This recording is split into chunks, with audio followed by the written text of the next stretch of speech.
જય શ્રી કૃષ્ણ મિત્રો, ભક્તિ જ્ઞાન ત્યોહાર ચેનલમાં તમારા બધાનું ખૂબ ખૂબ સ્વાગત છે। આ પવિત્ર નવરાત્રી ચાલી રહી છે અને તે દરમિયાન આપણે દુર્ગા સપ્તશતીના અધ્યાયોનું પઠન કરી રહ્યા છીએ, એટલે કે ચંડી પાઠના અધ્યાયો સાંભળી રહ્યા છીએ। તો આજના વિડીયોમાં આપણે સાંભળશું અધ્યાય 11, 12 અને 13, જેમાં દેવતાઓએ કરેલી દેવી સ્તુતિ તથા દેવીએ આપેલા વરદાન વિશે તેમજ દેવીના ચરિત્રોના પાઠનું મહાત્મ્ય અને સુરત અને વૈશ્યની દેવીનું વરદાન।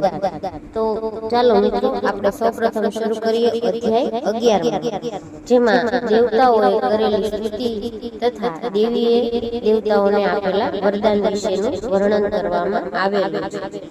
તો ઋષિ બોલ્યા કે દેવ દાનવોના આ યુદ્ધમાં રાક્ષસ રાજ શુંભનો કાત્યાયની ચંડિકા દેવીએ સંહાર કર્યો, ત્યારે અગ્નિ વગેરે ઇન્દ્ર આદિ દેવતાઓ પોતાની ઈચ્છા હતી તે પ્રમાણે શત્રુઓનો નાશ થવાથી પ્રસન્ન થઈ માં ભવાની કાત્યાયની દેવીની સ્તુતિ કરવા લાગ્યા। શરણાગત વત્સલ, હે દેવી, આપ અમારા ઉપર પ્રસન્ન થાઓ। હે અખિલ બ્રહ્માંડના માતેશ્વરી, અમારા ઉપર પ્રસન્ન થાઓ। હે સકળ જગતની નિયંતા, આપ પ્રસન્ન થાઓ। હે દેવી, આપ વિશ્વપાલક છો, ચરાચર જગતના સ્થાવર જંગમ સ્વરૂપે વ્યાપક સ્વરૂપ વાળા છો। હે દેવી, આપ પૃથ્વી રૂપે હોવાથી જગતમાં આધાર છો, વળી અતુલ પરાક્રમ કરવા વાળા આપ જ છો। હે દેવી, જળ સ્વરૂપે સમસ્ત જગતની વૃદ્ધિ કરો છો, આપ જ પ્રાણી માત્રનું જીવન છો। હે અતિ પરાક્રમી દેવી, આપ જ વૈષ્ણવી શક્તિ હોવાથી અખિલ વિશ્વના પાલક છો, તેમજ સમગ્ર સંસારના માયાબીજ આપ જ છો, જેવી સર્વ જગત મોહ માયામાં લપેટાયેલું છે। પરંતુ હે દેવી, આપ જ્યારે જેના ઉપર પ્રસન્ન થાઓ છો ત્યારે તેના જન્મ મરણનો ફેરો ટાળી નાખો છો। હે દેવી, સર્વ દિશાઓના ભેદ આપના જ અંશભૂત છે, જેથી જ આપ મહાવિદ્યા કહેવાઓ છો, વળી સમગ્ર વિશ્વમાં સુલક્ષણી સ્ત્રીઓ છે તે પણ તમારો અંશ છે। હે જગદંબા, તમારામાં જ અખિલ વિશ્વ વ્યાપે છે। તમે સ્તુતિથી પર છો, તો પછી કેવા પ્રકારે આપની સ્તુતિ કરવી? હે દેવી, તમે સર્વ સ્વરૂપ, તમે જ મોક્ષ આપનારા છો, આપની આ પ્રમાણે સ્તુતિ કરવી યોગ્ય છે। આથી વધારે ઉત્તમ કઈ રીતે સ્તુતિ કરવી? હે દેવી, સમગ્ર માનવમાં બુદ્ધિ રૂપે આપ જ છો, સ્વર્ગ અને મોક્ષ આપનારા પણ આપ જ છો। અપાર કરુણાના કરનારા હે દેવી, આપને અમારા પ્રણામ। કળા કાષ્ઠ વગેરે રૂપે આપ જ છો, સમગ્ર સંસારના જીવન માત્રને બાળપણથી ઘડપણ આપનારા આપ જ છો, જન્મ અને મરણ આપવા વાળા પણ આપ જ છો। હે નારાયણ, આપને અમારા પ્રણામ। હે શિવા દેવી, આપ જ સર્વ મંગલ કાર્યના કરતા મંગલકારી છો, વળી સર્વે શુભકામનાઓના દાતા આપ જ છો, આપ જ શરણાગત વત્સલ છો। હે ત્રિનેત્રી દેવી ગૌરી, હે નારાયણ, આપને અમારા નમસ્કાર। સમગ્ર જગતનો લય તથા ઉત્પત્તિ કરનારા શક્તિ રૂપ આપ જ છો, આપ જ સનાતન સત્ય છો, આપ જ ત્રિગુણી નારાયણ, અને આપને અમારા પ્રણામ। આપ જ શરણાગત વાત્સલ દુઃખ દરિદ્રનો નાશ કરનારા હે નારાયણ, આપને અમારા નમસ્કાર। હે હંસવાળા વિમાનમાં બેસનાર બ્રહ્માણી દેવી, યુદ્ધમાં કમંડળ જળથી રાક્ષસોનો સંહાર કરવા વાળા હે દેવી, આપને અમારા પ્રણામ। હાથમાં ત્રિશૂળ ધારણ કરનારા વૃષભના વાહન વાળા હે નારાયણ દેવી, આપને અમારા પ્રણામ। મોર પંખોથી વીંટળાયેલા મહાશક્તિ જેવા શસ્ત્રને ધારણ કરનાર હે દેવી નારાયણ દેવી, આપને અમારા પ્રણામ। હાથમાં શંખ ચક્ર ગદા શાંગ ધનુષ્ય જેવા શસ્ત્રોને ધારણ કરનારા હે વૈષ્ણવી દેવી નારાયણ, તમને અમારા પ્રણામ। દાઢમાં પૃથ્વીને ધારણ કરનાર, હાથમાં ભયંકર મહાચક્રને ધારણ કરનાર વારાહી રૂપી હે નારાયણ, આપને અમારા પ્રણામ। ભયાનક સિંહ સ્વરૂપે દૈત્યોનો સંહાર કરનારા તથા ત્રણેય લોકના પાલક હે નારાયણ દેવી, આપને અમારા પ્રણામ. બાહુઓમાં મહાવજ્ર ધારણ કરનાર, 1000 નેત્રોથી પ્રકાશવાળા તથા રુદ્રાસુરના પ્રાણ લેનાર એવા ઇન્દ્ર શક્તિ રૂપી હે એન્દ્રી નારાયણ દેવી, આપને અમારા પ્રણામ. શિવદૂતી રાક્ષસોની ચતુરંગીણી સેનાનો સર્વનાશ કરનારા, ભયંકર રૂપધારી ઘોર ગર્જના કરનાર હે દેવી નારાયણ, આપને અમારા પ્રણામ. વિકરાળ દાઢોયુક્ત મુખવાળા, મુંડમાળ ધારી મુંડ નામના અસુરનો વધ કરનાર, ચામુંડા રૂપી હે નારાયણ દેવી, આપને અમારા પ્રણામ.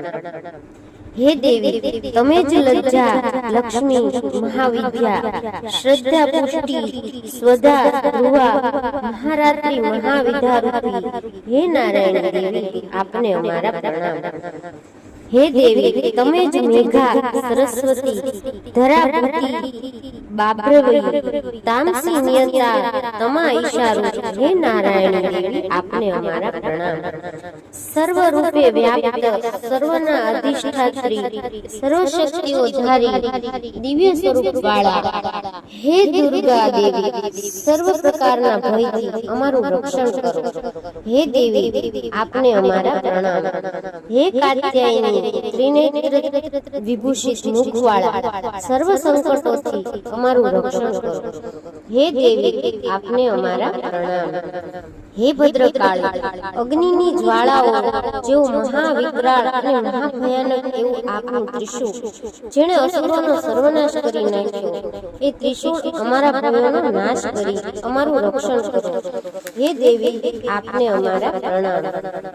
હે દેવી, વિશ્વને પૂર્ણ કરનારી તથા અસુરોનો નાશ કરનારી, ઘંટાથી માતા જેમ બાળકનું રક્ષણ કરે છે તેમ અમારું રક્ષણ કરો. હે ચંડિકા, રાક્ષસોના રુધિરમાંથી ખરડાયેલું ખડગ જે આપની ભુજામાં શોભાયમાન છે, તે અમો દેવતાઓ તથા સમગ્ર વિશ્વ માટે કલ્યાણરૂપ થાવ તેમ યાચના કરી અમે આપને પ્રણામ કરીએ છીએ. હે દેવી, આપ પ્રસન્ન થયા હો ત્યારે સર્વ પ્રકારના રોગના નાશ કરો છો અને ક્રોધે ભરાવો છો ત્યારે સમગ્ર કામનાઓનો નાશ કરો છો. પરંતુ જે આપને શરણે છે તેમને કોઈ દુઃખ મળતું નથી, પરંતુ તેનાથી વિપરીત તમે જેને આશ્રય આપો છો તેઓ અન્યને આશ્રય આપે છે. હે દેવી, આપ તો એક જ છો, તેમ છતાં અનેક રૂપ પ્રકટ કરી ધર્મનો ક્ષય કરનાર, અધર્મીઓ રાક્ષસોનો નાશ કર્યો તે કાર્ય હે અંબિકા, આપના સિવાય અન્ય કોણ કરી શકવાનું? સર્વ વિદ્યાઓ, શાસ્ત્રો, વાણી, વિવેક તેમજ વેદ પુરાણોમાં આપના સિવાય બીજા કોનું વર્ણન હોઈ શકે? સમગ્ર વિશ્વને આપની માયાના પાશમાં જકડી મોહ પમાડનારી, અંધકારના ખાડાવાળી સંસારમાં તમે જ ઘુમાવનાર છો. જ્યાં દૈત્યો છે, ભયંકર વિષધારી સર્પો છે, જ્યાં દુશ્મનો છે, ચોર તથા લૂંટારા છે, જ્યાં અગ્નિ છે અને મધદરિયે તોફાન સમયે સ્તુતિ કરવાથી આપ સર્વ પ્રકારે અમારું રક્ષણ કરો. હે દેવી, સમગ્ર જગતના આપ નિયંતા છો, પાલન પોષણ કરનારા છો તથા વિશ્વાત્મા રૂપે સમગ્ર સંસારને ધારણ કરો છો. આપ જ બ્રહ્મા, વિષ્ણુ અને મહેશના વંદનીય છો. જે આપના પ્રત્યે શ્રદ્ધા અને ભક્તિ વિશ્વાસ રાખે છે તે બધાના આપ આશ્રય રૂપ છો. હે દેવી, શુંભ નિશુંભ જેવા કેટલાક મહાઅસુરોનો નાશ કરી આપે અમારું રક્ષણ કર્યું, તેમ સદા સર્વદા શત્રુઓથી અમારું રક્ષણ કરો. સમગ્ર વિશ્વના પાપોનો નાશ કરો.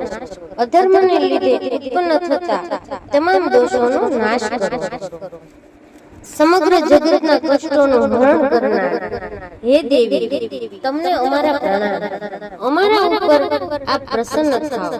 ત્રિલોકમાં નિવાસ કરનારા, જીવ માત્રના સ્તુતિ કરવા યોગ્ય હે દેવી, આપ વરદાયિની બનો. ત્યાં દેવી બોલ્યા, હે દેવતાઓ, હું પ્રસન્ન છું, તમે વરદાન માંગો, સમગ્ર જગતનું કલ્યાણમય વરદાન હું આપીશ. ત્યારે દેવો બોલ્યા, હે અખિલેશ્વરી, ત્રણેય લોકની સર્વ વિપત્તિઓનો નાશ કરનારા, તમે અસુરોનો નાશ કર્યો, તેમ કરીને અમારું કલ્યાણ કર્યું, તમે સદાય રક્ષણ કરજો. દેવી બોલ્યા, હે દેવતાઓ, હવે પછી જ્યારે વૈવસ્વત મન્વંતરમાં 28મો યુગ પ્રવર્તશે, ત્યારે દ્વાપર યુગનો અંત અને કળયુગનો આરંભ, એ સમયમાં જે શુંભ નિશુંભ મરાયા છે તે જ નામધારી તેમના જેવા જ બે અતિ બળવાન અસુરો ઉત્પન્ન થશે. ત્યારે હું નંદગોપને ત્યાં યશોદાજીના ગર્ભ થકી ઉત્પન્ન થઈ તે શુંભ નિશુંભનો નાશ કરીશ. ત્યાર પછી પણ વૈપ્રચિત નામના અસુરનો નાશ કરવા પૃથ્વી ઉપર ભયંકર ઉગ્ર સ્વરૂપ ધારણ કરી એ અસુરોનો નાશ કરવા અવતરીશ. ત્યારે તે દૈત્યોનો નાશ કરી તેમનું ભક્ષણ કરીશ. ત્યારે મારા દાંત દાડમના ફૂલની જેમ લાલ થઈ જશે. ત્યારે રક્તદંતિકા નામથી દેવો તથા મૃત્યુલોકના માનવીઓ મારી સ્તુતિ કરશે. ત્યારબાદ જગતમાં 100 વર્ષ સુધી વરસાદ નહીં વરસે અને પાણીનું એક ટીપું પણ નહીં રહે. ત્યારે ઋષિમુનિઓ મારી સ્તુતિ કરશે. ત્યારે સયોનિજા રૂપે હું પૃથ્વી ઉપર પ્રકટ થઈશ અને તે સમયે ઋષિમુનિઓને હું મારા 100 નેત્રોની જોઈશ, મારા 100 નેત્રોથી જોઈશ, જેથી લોકો મને ક્ષતાક્ષી એવા નામથી જાણશે. અને એ સમયે મારા શરીરમાંથી ઉત્પન્ન થયેલા શાકોથી વિશ્વનું ભરણ પોષણ હું કરીશ. અને આ શાકો વર્ષા ન થાય ત્યાં સુધી સર્વના પ્રાણ પોષક બનશે. અને આ શાકોથી જગતનું પોષણ કરવાથી શાકંભરી નામથી મારી ખ્યાતિ થશે. આ અવતારમાં દુર્ગ નામના ભયંકર રાક્ષસનો સંહાર કરીશ. અને ત્યારે હું દુર્ગા દેવી નામથી ખ્યાતિ પામીશ. ત્યારબાદ હું ભયાનક રૂપ ધારણ કરી હિમાચલ પર્વત ઉપર ઋષિમુનિઓનું રક્ષણ કરવા અસુરોનું ભક્ષણ કરીશ. તે સમયે સર્વ ઋષિમુનિઓ ભક્તિભાવથી નમ્ર થઈ મારી સ્તુતિ કરશે. અને ત્યારે હું ભીમા દેવી એવા નામથી પ્રખ્યાત પામીશ. જ્યારે અરુણ નામનો રાક્ષસ ત્રણેય લોકમાં હાહાકાર મચાવશે, ત્યારે હું 6 પગાળી ભમરી રૂપે ત્રણેય લોકના કલ્યાણ માટે રાક્ષસોનો નાશ કરીશ. અને ત્યારબાદ લોકો મને ભ્રામરી દેવી એવા નામથી મારી સ્તુતિ કરશે. આમ જ્યારે દુષ્ટ દાનવો લોકોને પીડશે, ત્યારે હું અવતરીશ અને તેમનો નાશ કરીશ. ઇતિ શ્રી દેવી નારાયણ સ્તુતિ નામનો આ 11મો અધ્યાય સમાપ્ત. મિત્રો, હવે આપણે અહીંયા અધ્યાય 12 શરૂ કરીશું, જેમાં દેવીના ચરિત્રોના પાઠોનું મહાત્મ્ય બતાવવામાં આવ્યું છે. તો દેવી બોલ્યા કે જે કોઈ માનવી એક ચિત્તે આ સ્તોત્રથી મારી સ્તુતિ નિત્ય કરશે, તેની સર્વ પીડા તેમજ સંશયને હું દૂર કરીશ. અને આ વાતમાં સંશયને કોઈ સ્થાન જ નથી. મધુકૈટભનો વધ, મહિષાસુરનો નાશ, શુંભ નિશુંભનો વધ, આ ત્રણેય ચરિત્રનું જે કોઈ પાઠ ચિંતન કે મનન કીર્તન કરશે અને વળી 8મ, 14 તથા 9મીને દિવસે એકાગ્ર મને મારું ઉત્તમ મહાત્મ્ય ભક્તિભાવથી સાંભળશે, તેમને કોઈ પણ પ્રકારના પાપ દોષ નહીં નડે. તેમજ દુષ્કૃત્યથી ઉત્પન્ન થતી વિપત્તિઓનો પણ નાશ થશે. તેઓને દુઃખ દરિદ્રનો અનુભવ નહીં થાય. એટલું જ નહીં, પરંતુ પુત્ર, પરિવાર, ધન, વૈભવનો લય પણ નહીં થાય. મારી સ્તુતિ પાઠ કરનાર, અગર તો સાંભળનાર માનવીને દુશ્મન તરફથી તેમજ ચોર લૂંટારા કે રોગથી તે નિર્ભય થશે. રાજ્ય, શસ્ત્ર, અગ્નિ કે પાણીના પ્રવાહથી ઉત્પન્ન થનારા જે ભય છે તેનાથી પણ તેનું રક્ષણ થશે. એટલે એ કલ્યાણકારક મારા આ મહાત્મ્યને એકાગ્ર ચિત્તે ભક્તિભાવથી હંમેશા ગાવું, વાંચવું કે સાંભળવું. મહામારીથી થતા સર્વ પ્રકારના ઉદ્વેગો તથા રોગ દોષ તેમજ અધિદૈવિક તથા અધિભૌતિક આ 3 પ્રકારના ઉદ્વેગોનો નાશ કરનાર આ મહાત્મ્ય છે. તેમજ જે સ્થળે આ મહાત્મ્યનો વિધિપૂર્વક પાઠ થશે ત્યાં હંમેશા હું વાસ કરીશ તથા હંમેશા મારા માટે સુખ અને સમૃદ્ધિનું પ્રદાન કરીશ. નૈવેદ્ય તથા પૂજા હોમ કરતા સમયે તેમજ ઉત્સવમાં જે કોઈ માનવ આ ચરિત્રનો પાઠ શ્રવણ કીર્તન કરશે તે અતિ શ્રેષ્ઠ છે. હોમ હવન પૂજા નૈવેદ્યના જાણકાર હોય કે ના હોય તેમ છતાં પણ જે શ્રદ્ધા અને ભક્તિભાવથી પૂજા પઠન કે પાઠ કરશે તેના સર્વે કાર્યોને હું પ્રસન્ન થઈ અને સ્વીકારીશ.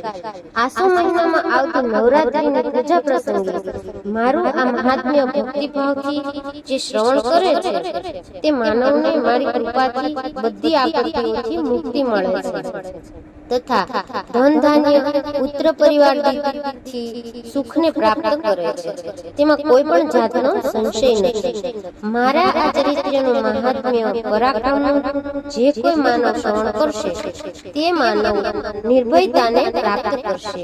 તેમજ મારું આ ચરિત્ર શ્રવણ કરનારના શત્રુઓનો નાશ થશે.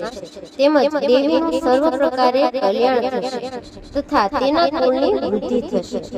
તેમજ અનેક પ્રકારે થતા ઉપદ્રવ નિવારણ માટે થતા શાંતિ કર્મ પ્રસંગે તેમજ દુઃખ સ્વપ્નના દોષ અને ગ્રહ પીડાઓ તથા તેના નિવારણ માટે મારું આ મહાત્મ્ય ભક્તિભાવપૂર્વક શ્રવણ કરવું અને આમ કરવાથી તમામ ઉપદ્રવો શાંત થશે. ભયાનક ગ્રહ પીડાનો ક્ષય તેમજ દુઃખ સ્વપ્નના ફળ મીઠા ફળ બનશે. બાળ ગ્રહોથી પીડાતા બાળકોથી શાંતિ માટે તથા મૈત્રીમાં વિક્ષેપ થતા તે જાળવવા માટે મારા આ મહાત્મ્યનું શ્રવણ કરવું. દુર્જનો સજ્જનોને પીડે છે તે તથા સર્પ વાઘ અને અન્ય ભયંકર પ્રાણીના બળને હણનારું તથા ઉત્તમ મહાત્મ્ય છે. વળી ભૂત પિશાચ દૈત્યો જો અદ્રશ્ય રહી માનવને પીડે છે તે પ્રેતાદિનો નાશ આ મહાત્મ્યના પઠનથી થશે. મારું આ મહાત્મ્ય મારી સાનિધ્યમાં લાવનારું છે. મારું આ મહાત્મ્ય મારી પ્રાપ્તિ કરાવે છે. પશુ પુષ્પ અર્ધ્ય ધૂપ દીપ ગંધ વગેરે ઉત્તમ પ્રકારોથી સામગ્રીઓથી પૂજન કરી વિવિધ પ્રકારે અન્ય ભાગો અર્પણ કરી દાન 1 વર્ષ માટે મને આરાધ્ય છે. અન્ય ભયંકર પ્રાણીના બળને હણનારું તથા ઉત્તમ મહાત્મ્ય છે. વળી ભૂત પિશાચ દૈત્યો જેઓ આદર્શ્ય રહી માનવને પીડે છે તે પ્રેતાદિનો નાશ આ મહાત્મ્યના પઠનથી થશે. મારું આ મહાત્મ્ય મારી સાનિધ્યમાં લાવનારું છે. મારું આ મહાત્મ્ય મારી પ્રાપ્તિ કરાવે છે. પશુ પુષ્પ અર્ધ્ય ધૂપ દીપ ગંધ વગેરે ઉત્તમ પ્રકારની સામગ્રીઓથી પૂજન કરી વિવિધ પ્રકારે અન્ય ભાગો અર્પણ કરી દાન આપી 1 વર્ષ માટે મને આરાધ્ય છે તેના ઉપર હું પ્રસન્ન થાઉં છું. પરંતુ મારા ઉત્તમ ચરિત્રનું એક જ વાર શ્રવણ કરનાર ઉપર હું પ્રસન્ન થાઉં છું. મારી ઉત્પત્તિની આ કથા સર્વ માનવો રક્ષા કરનારી છે. તેમજ રક્ષણ સંગ્રામના વિશે મારું ચરિત્ર દુષ્ટ રાક્ષસોનો સંહાર કરનારનું છે. તેથી આ ચરિત્રનું શ્રવણ કરવાથી શત્રુઓના ભયનો નાશ થાય છે. હે દેવો, તમે તથા બ્રહ્મ ઋષિઓએ તે સ્તુતિ કરી છે. તેમજ બ્રહ્માજીએ સ્તુતિ કરી છે કે કલ્યાણને કરનારી તથા બુદ્ધિને આપવા વાળી છે. વનની અઘોર ધારે કે દાવાનળથી ઘેરાઈ જતા નિર્જન સ્થળે ચોર લૂંટારાઓના હાથે સપડાવાથી દુશ્મનોના હાથે પકડાવાથી અથવા જંગલમાં વાઘ સિંહ ઇત્યાદિ જંગલી પ્રાણીઓ હાથી પાછળ પકડાવાથી તે સમયે ક્રોધે ભરાયેલા રાજાએ વધ કરવાનો કે જેલમાં પુરાવાનો હુકમ કર્યો હોય ત્યારે અથવા સાગરમાં તોફાનમાં ઘેરાઈ જતા વાહન ડૂબવાનું હોય ત્યારે હું યુદ્ધમાં ભયાનક શસ્ત્રોનો વરસાદ થતો હોય ત્યારે અથવા તો અનેક આપત્તિઓથી માનવ ઘેરાઈ જાય છે ત્યારે જે કોઈ આ ચરિત્રનું સ્મરણ ચિંતન કરે છે તે સર્વ આપત્તિઓથી મુક્તિ પામે છે. મારા પ્રભાવથી સિંહ આદિ જંગલી પ્રાણીઓનો નાશ થાય છે. ચોર લૂંટારા અને દુશ્મનો મારા ચરિત્રનું સ્મરણ કરનાર માનવથી દૂર રહે છે.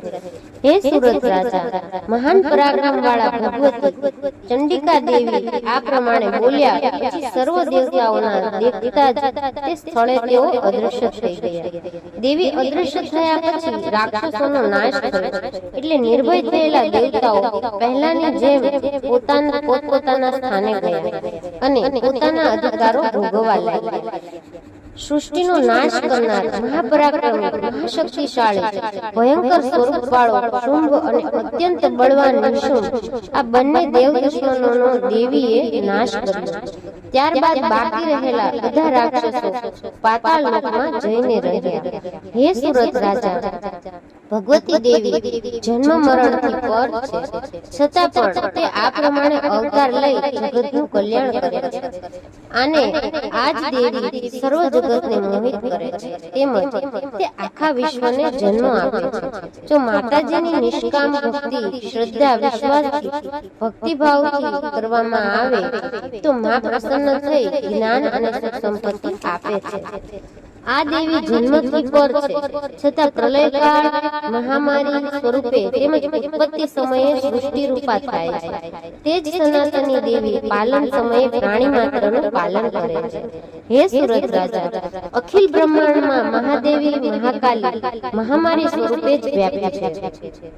આ લક્ષ્મી સ્વરૂપે દેવી સામિષ્યમાં હોય ત્યારે માનવીના ઘરમાં ધનની વૃદ્ધિ કરનાર અને કોઈ સમયે દારિદ્ર્યને આપનાર અલક્ષ્મી સ્વરૂપા બને છે. આ દેવો સ્તુતિ કરવાથી તથા પુષ્પ ધૂપ અને ગંધાદિથી પૂજા કરવાની પ્રસન્ન થઈ ભક્તોને ધન દોલત પુત્ર તથા ધર્મ ભાવ વાળી બુદ્ધિ આપે છે અને એ સમયે મોક્ષ આપે છે.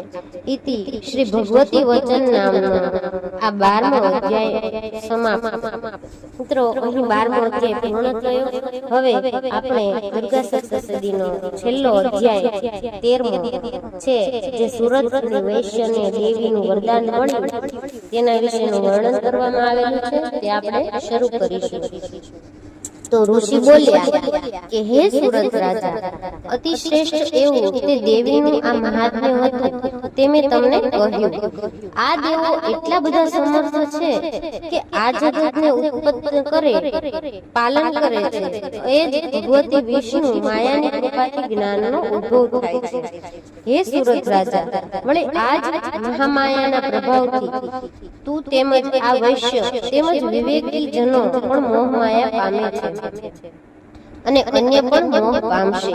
માટે હે સુરત રાજા, તમે પણ એ પરમેશ્વરીના શરણે જાઓ. કેમ કે તેમને આરાધવાથી જ અનેક પ્રકારના સુખો તથા મોક્ષને આપવા વાળા છે. બ્રહ્મર્ષિ મેઘસે સુરત રાજાને દેવીની આરાધના કરવાનું જે વચન કહ્યું તે વચન સાંભળી સુરત રાજાએ આ મહાતેજસ્વી ઋષિને સાષ્ટાંગ દંડવત પ્રણામ કર્યા. આમ મેઘસ રાજને કુટુંબીઓથી ઉદાસ થયેલો તથા રાજ્ય કોઈ બેઠેલો અત્યંત દુઃખી થયેલો તરત તપ કરવા ચાલી નીકળ્યો. હે મહામુનિ, સાથે પેલો સમાધિ નામનો વૈશ્ય પણ તપ કરવા ચાલી નીકળ્યો. તપ કરી મહાદેવો જગદંબાનો સાક્ષાત્કાર કરવાને માટે નદી કિનારે સુંદર અને પવિત્ર સ્થાન પર દેવી સૂક્ત તથા દેવો ચરિત્રનો પાઠ કરતા ઉગ્ર તપની આરાધના કરવા લાગ્યા. નદી કિનારે માટીના માતાજીની મૂર્તિ બનાવો. તે બંને જણા ધૂપ દીપ અગ્નિ હોમ તથા ફૂલ તર્પણ કરી તેઓની પૂજા કરવા લાગ્યા. બંને જણા ઉપવાસ કરે છે તથા દેવીમાં એકાગ્ર ચિત્તે થઈ ગુરુના વચન પ્રમાણે દેવીનું ધ્યાન કરવા લાગ્યા. વળી પોતાના અંગનું રુધિર છાંટેલું એમને બલિદાન કરવા લાગ્યા. આમ દેવીમાં વિશ્વાસ રાખી તે બંને જણે દેવીની આરાધના કરતા 3 વર્ષ વિતાવ્યા. ત્યારે તેમના તપથી સંતુષ્ટ થઈ જીવનનું પાલન પોષણ કરવા વાળા ચંડિકા દેવી પ્રત્યક્ષ પ્રગટ થઈ દર્શન આપ્યા અને કહેવા લાગ્યા કે હે રાજન, હે કુલ નંદન વૈશ્ય, તમે બંને જણા પર હું પ્રસન્ન થઈ છું. તમે જે મનોકામનાથી મારી પ્રાર્થના કરી તપ કર્યું છે તેથી હું પ્રસન્ન થઈ તમને વરદાન આપવા ઈચ્છું છું. તો માગો, જે માગવું હોય તે માગી લો, તમારી બધી મનોકામનાને હું પૂર્ણ કરીશ. દેવી પાસેથી વરદાનના સુરત રાજાએ પૂર્વજન્મમાં પોતાનું રાજ્ય કોઈ પણ સંજોગોમાં નષ્ટ ભ્રષ્ટ થાય નહીં તેવું રાજ્ય માગ્યું, તેમજ આ જન્મમાં પોતાના શોકનો નાશ થાય અને ગયેલું રાજ્ય પાછું મળે તેવી પ્રાર્થના કરી વરદાન માંગ્યું. સંસારના દુઃખે દુઃખી થયેલા વૈશ્ય સ્ત્રી પુત્રાદિથી મોતનો મોહ દૂર થાય અને મોક્ષ ગતિને પામવા પોતાને બ્રહ્મ જ્ઞાનની પ્રાપ્તિ થાય તેવા વરદાનની માંગણી કરી. પછી દેવી બોલ્યા કે હે સુરત રાજા, થોડા સમયમાં જ તારા શત્રુઓનો નાશ થશે, તેમજ તને તારું ગયેલું રાજ્ય પાછું મળશે તથા તારું રાજ્ય કોઈથી પણ નાશ નહીં થાય, તેમ કાયમ રહેશે, તે કાયમ રહેશે. હે રાજા, તારા આ શરીરના નાશ પછી સૂર્યનારાયણ થકી તારો જન્મ થશે, એ તું પૃથ્વી ઉપર સાવરણી ખ્યાતિ પામીશ. હે વૈશ્ય, તે મારી પાસે જે જ્ઞાન પ્રાપ્તિની ઈચ્છા રાખી તે હું તને આપું છું. મારું તને વરદાન છે કે તને મોક્ષ મેળવવા માટેનું બ્રહ્મ જ્ઞાન પ્રાપ્ત થાય. આમ દેવીએ રાજા સુરતને અને વૈશ્ય સમાધિને તેમની ઈચ્છા મુજબના વરદાન આપ્યા અને તેઓએ ભક્તિભાવથી માતાજીની સ્તુતિ કરી. ત્યારબાદ દેવી અદૃશ્ય થઈ ગયા. આમ ક્ષત્રિયોને માટે શ્રેષ્ઠ એવા સુરત રાજા દેવી વરદાનથી સૂર્યના થકી જન્મ પામી છાયાના પુત્ર રૂપે પ્રથમ સાવરણી નામનો મનુ થશે. ઇતિ શ્રી સુરત રાજા તથા વૈશ્ય સમાધિને દેવી વરદાન પ્રાપ્તિ નામનો આ 13મો અધ્યાય અહીં સંપૂર્ણ થાય છે. બોલીએ નવદુર્ગા માત કી જય, ચંડિકા દેવીની જય. તો મિત્રો, આ હતી દુર્ગા સપ્તશતીના 1 થી 13 અધ્યાય વિશેની માહિતી અથવા તો તે અધ્યાયનું વર્ણન પણ કહી શકાય. તો મિત્રો, જો તમને મારો આ વિડીયો ગમ્યો હોય તો મારા વિડીયોને લાઈક, શેર અને સબસ્ક્રાઇબ જરૂર કરજો અને જો સમય હોય તો કમેન્ટમાં જય માતાજી જરૂર લખજો. જય માતાજી.